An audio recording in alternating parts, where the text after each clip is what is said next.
এই বকের মতন এগুলো কি পাখি, নাম কি এগুলার? এগুলো কি অতিথি পাখি? হে গাইস, ওয়েলকাম টু গরিব হিল। আজকে এমন একটা রাস্তা দিয়ে বাইক রাইডিং করতেছি। এই রাস্তাটা বিশেষ করে যারা বাইকার আছেন তাদের অবশ্যই পছন্দ হবে।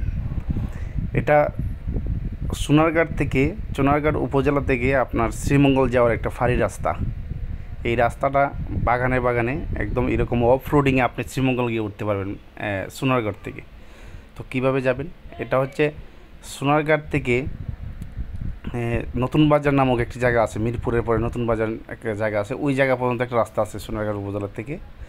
এই রাস্তা দিয়ে মিডল পয়েন্টে গিয়ে আপনার ডান দিকে পাকরুল চা বাগান। এই দেখেন পাখিটা অনেক সুন্দর, এটা কি বক, এক ধরনের বক। তো পাকরুল চা বাগানে প্রবেশ করার পরে পাকরুল চা বাগান দিয়ে আপনি এই এই রাস্তাটা পেয়ে যাবেন। এখান থেকে যেতে যেতে তারপর আপনি শ্রীমঙ্গল যেতে পারবেন। তো এই রাস্তাটাতে যাইলে আপনি শ্রীমঙ্গল পর্যন্ত যাইলে আপনি প্রাকৃতিক সৌন্দর্য এমন কিছু দেখবেন যা আপনার আপনি যদি প্রকৃতি প্রেমী হয়ে থাকেন তাহলে আপনার মন জুড়িয়ে যাবে। আপনি এই রাস্তাতে বারবার যাওয়ার ইচ্ছা হবে। কারণ এই রাস্তাতে আমি 2022 সালে আমাদের টিম একদিন 2022-এর মেবি ঈদের দিনের বিকেলবেলা আমরা এই রাস্তাতে প্রথম যাই। ওই সেদিন থেকে এই রাস্তার প্রেমে পড়ে যাই। তারপরে 3বার যাওয়া হয়েছে এই পর্যন্ত। তো এই রাস্তাতে যতবার যাই ততবারই মানে ইচ্ছে হয় যাওয়ার জন্য। যদিও রাস্তাটা অনেক দুর্গম এবং অ্যাডভেঞ্চার, তবে আপনারা যারা অফ রোডিং পছন্দ করেন, যেসব বাইকার বাইরা অফ রোডিং পছন্দ করেন তাদের জন্য এটা পারফেক্ট একটা রাস্তা এবং সুন্দর। সুন্দরের কথা বলতে হবে না, আপনারা আমার ভিডিওটি দেখলে বুঝতে পারবেন যে আসলে এই রাস্তাতে আপনি বাইক রাইডিং করলে কতটা ভালো লাগবে, কত মনোমুগ্ধকর একটা পরিবেশে আপনি রাইড করলে আপনার মনটা এমনি ফ্রেশ হয়ে যাবে। তো দেখেন দুই পাশে আপনার ছোটো ছোটো টিলা, পাহাড়, কিছু ধানের জমিও আছে।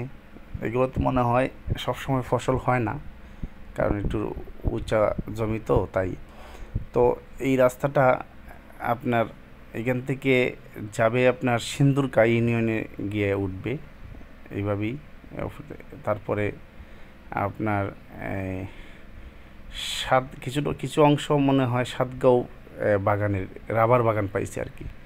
তো কিছুটা অংশ সাতগাঁও রাবার বাগান পাইছে। তো এরপরে আপনার সিন্দুরকা ইউনিয়ন বাজার, ওইখান থেকে আপনার শ্রীমঙ্গলের রাস্তা অনেকগুলো আছে, আপনি চয়েস করতে পারবেন বা কাউকে জিজ্ঞেস করলে আপনাকে শ্রীমঙ্গলের রাস্তাগুলো দেখাই দিবে। তো ঠিক এই জায়গাতে আমার অনেকগুলো স্মৃতি আছে। আমরা এখানে বৈশা আড্ডা দিছিলাম ঈদের দিন বিকালবেলা।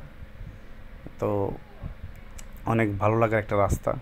তো যারা বাইকার আছেন, যারা বিশেষ করে আপনার শ্রীমঙ্গল ট্যুর করতে চান, বা যারা সোনারঘাট বা সাতচুরি রেমাকালাঙ্গা হয়ে তারপর আপনারা শ্রীমঙ্গল যেতে চান, তাদের জন্য এই রাস্তাটি হবে পারফেক্ট, একদম মানে সঠিক সিদ্ধান্ত যদি এই রাস্তাতে যান আপনারা। তবে অবশ্যই ভালো মানের বাইক হতে হবে। আপনার কোনো কারণ যদি আপনার বাইক নষ্ট হয়ে যায় তো আপনার বিপাকে পড়তে হবে। তো এই জন্য বাইক অবশ্যই যাওয়ার আগে একটু সার্ভিসিং করাই নেবেন। তো সার্ভিসিং করাই নিলে হয়তো রিস্ক থাকবে না, রিস্ক নেওয়ার তো কোনো দরকার নাই। কারণ এই জায়গাগুলোতে রাইড করতে হলে অবশ্যই বাইক ঠিক থাকতে হবে। যাই হোক, তো দেখেন জায়গাগুলোতে রাইড করে এতটা ভালো লাগছে আমার, এটা কীভাবে আপনাদের সাথে শেয়ার করব। আপনারা যদি আসলে ভিডিওটা ঠিকভাবে সম্পূর্ণ দেখেন তাহলে বুঝতে পারবেন আসলে জায়গাটা এত সুন্দর, মানে এটা বলার বাইরে। তবে অবশ্যই আপনি বর্ষা মৌসুমে আসতে হবে।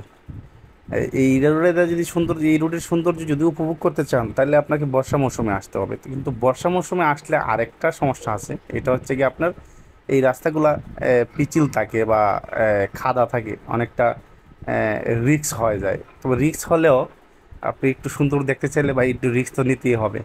তো তেমন রিস্ক না, আপনি যদি একটু সাবধানতার সহিত রাইড করেন তাহলে আপনার সমস্যা হবে না। এই জায়গাতে বেশি বেশি অংশটাই বালু।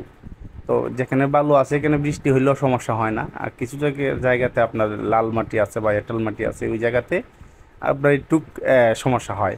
তবে অবশ্যই একা তো আসবেন না, যদি বাইক নিয়ে আসেন 2-3টা বাইক অবশ্যই থাকবে, কারণ একটা বাইক বা 2টা বাইক এসব রুটে রাইড করা ঠিক না। কমপক্ষে 3-4টা বাইক যদি নিয়ে আসেন, আর বাইকের পিছনে অবশ্যই সর্বোচ্চ একজন মানুষ রাখতে পারবেন। অনেক সময় আমাদের দেশে তো অনেক সময় দেখা গেছে কি বাইকের মধ্যে 3জন অনেক সময় রাইড করে, 2জন পিছনেও রাখে। তো এটা করা যাবে না। তো যারা এই ব্যাপারে দক্ষ আছেন তারা তো আমার চেয়ে ভালো বুঝেন বা জানেন।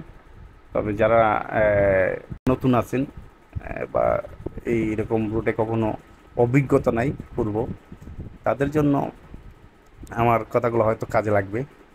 তবে এইসব রুটে রাইড করলে আপনার কাছে ভালো লাগবে। এই যে বিভিন্ন হাই রুট বা যেখানে মানুষ বসতি বেশি, গাড়ি ঘোড়া বেশি, এসব রুট থেকে এরকম অফ রুটে আপনার রাইড করলে অনেক ভালো লাগে।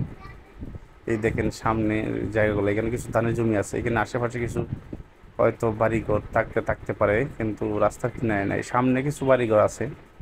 তো আমরা প্রায় আমার ভিডিওতে তো অল্প